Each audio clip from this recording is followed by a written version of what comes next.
Michael Wargo, team pilot with Precision Aerobatics and Hobby King. Today we're going to do something I think is really important.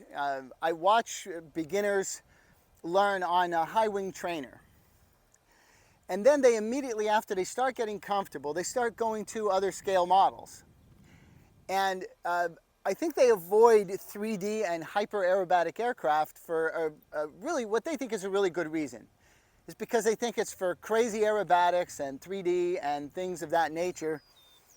And it's for like super advanced pilots, which is completely untrue.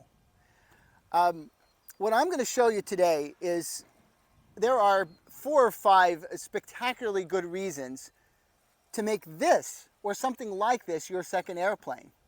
And I'll explain why. All right. One of the reasons that we don't like little warbirds or like the T-28s and things like that that people are using as their second aircraft is, think about it. Everyone you've ever seen come in for a landing, it's got to come in relatively fast, and to make that long tricycle landing takes a little skill. The control surfaces aren't quite as responsive either. So what happens is you watch the people flying it, and you'll see almost half of their landings are kind of bouncy or wrong, or they take out the gear. There's a lot of risk to it, especially if you're not a really skilled pilot, if you're just coming from a trainer. But for sport flying or your second aircraft, you know, you buy the warbirds for their looks, but if you're learning to fly, you're trying to get better at flying, you need something that's got more control, something that is easier to control. It will not require so much airspeed to keep going. And the perfect example is this. To me, flying especially the little warbirds, I keep going back to those, or the scale planes, is controlling those is a bit like controlling a boat. Especially at first. Remember the first time you drove a boat. You know, you have to anticipate and turn, and it doesn't quite do exactly what you want it to do. It slips and slides around, and it's not like driving a car where you just say, okay, I want to turn left. Well, this is like driving a car. If you tell it to turn left, it'll immediately turn left. It won't require as much anticipation. I feel like I can fly any little warbird because it's like driving a boat for 10 years. You kind of get used to the fact that you have to anticipate a little bit, and it's not going to respond immediately to your command, but you can get good at it. But in this case, especially if you're just starting, you'll see this plane, if you take a look here, the flight controls are very large, okay? So if I extend deflect the elevator like this, obviously the plane, even it's stalled, can stop on a dime and stand itself up. But for the most part, when you're flying around, if you watch closely, this is about as much as it moves. And even this will get you a 10-foot loop.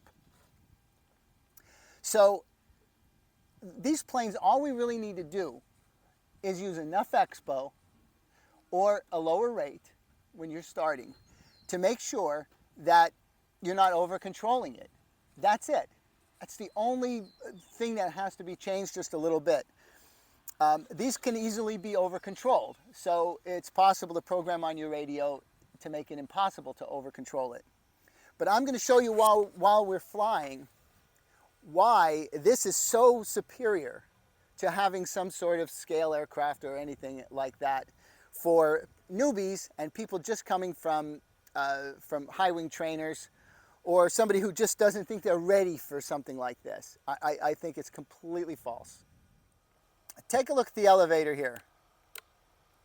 This is my high rates, and that is the rate that we would be flying it on in sport flying. Not very much. And that's all that's necessary, trust me. Okay, first really nice reason to use this as your second plane. See how nice and smooth it is? Very docile. Small movements on the controls. If you want bigger movements, you just add a little extra Expo. But the plane itself, for any type of sport flying, it's so easy to fly.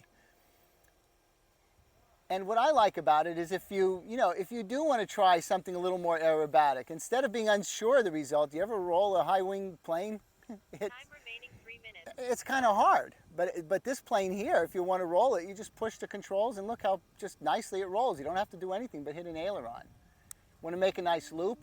Look how awesome the power is. And look at how pretty the loop is almost instantly with half throttle. And with the scale planes, it actually takes a little skill to even do a loop. The other thing that is, I think, really wonderful about the whole using this as your second plane is the fact that you can fly it really slow like this. At this point, your warbird would be falling out of the sky. But this, not even close. As you're practicing, trying to practice landing approaches, you can fly super, super slow. You know, you can turn where you'd like. Look how small a circle you can make with this because the plane is just flying really, really slow. Time remaining 2 minutes. Watch me again. And see how slow and you know, everything's happening in slow motion, so it really doesn't matter that much. I got a little wind jittering it around a little bit. But with a warbird, you know, you have to make wider landing approaches. You have to fly way out. You have to come in at a much higher speed, and things happen faster. Where this one here, like I said, if you watch it, you know, I'm with the wind right now, unfortunately, but you know, I could just slow it down to touchdown. Another really big advantage of this kind of plane is if you are getting slow and you need the plane to respond. With smaller flight controls, Time remaining 1 okay, minute. right now I'm in like a landing type of speed. Look how slow I'm going, and it's still in the air. Any warbird you can think of would be falling out of the sky, literally falling. But you can land at these speeds. And then, of course, you know, when you realize that you have a lot of control, like if you're coming in for a landing, you want to turn, you want to do anything, this thing here responds 30 instantly. seconds. Like if I want to, look how quickly I can turn and land the other way. Not that you'd ever want to do that, but I'm just trying to demonstrate the fact that these flight controls deliver instant results. That's just rudder.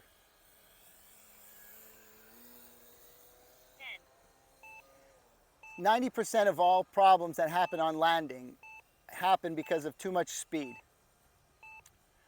Or maybe your approach is really a little sharp like this. If you're coming in really sharp, and in this case I'm even with the wind.